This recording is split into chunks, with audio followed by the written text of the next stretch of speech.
Majelis Kehormatan Mahkamah Konstitusi memutuskan Ketua Mahkamah Konstitusi Anwar Usman diberhentikan dari jabatannya sebagai Ketua MK karena pelanggaran etik berat.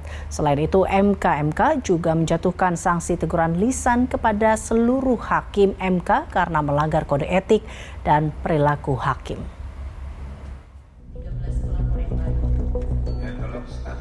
Majelis Kehormatan Mahkamah Konstitusi (MKMK) membacakan putusan dugaan pelanggaran kode etik yang dilakukan Majelis Hakim Mahkamah Konstitusi.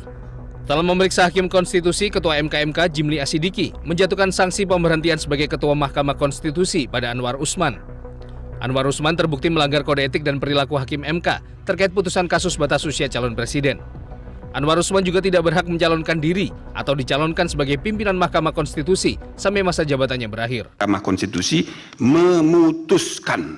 menyatakan hakim terlapor terbukti melakukan pelanggaran berat terhadap kode etik dan perilaku hakim konstitusi sebagaimana tertuang dalam Sabta Karsa Utama, prinsip ketidakberpihakan, prinsip integritas, prinsip kecakapan dan kesetaraan, prinsip independensi, dan prinsip kepantasan dan kesopanan.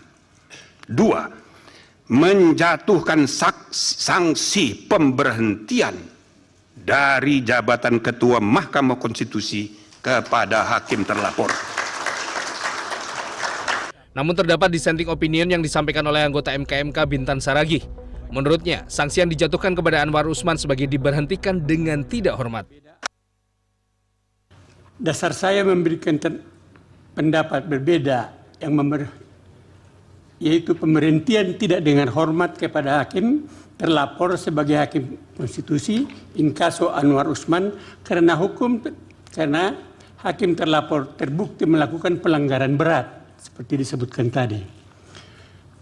Sanksi terhadap pelanggaran berat hanya pemberhentian tidak dengan hormat dan tidak ada sanksi lain sebagaimana diatur dalam pasal 41 huruf C dan pasal 47 Peraturan Mahkamah Konstitusi nomor 1 tahun 2003 tentang Majelis Kehormatan Mahkamah Konstitusi.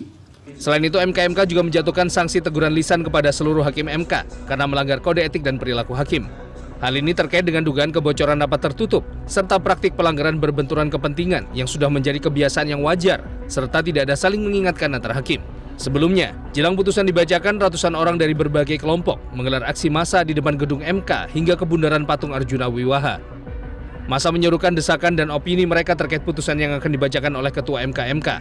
Aksi massa ini mendapat pengawalan ketat dari aparat gabungan TNI Polri. Sementara akibat aksi massa, arus lalu lintas di kawasan Merdeka Barat ditutup dan diberlakukan rekayasa lalu lintas. Tim Liputan, B Universe.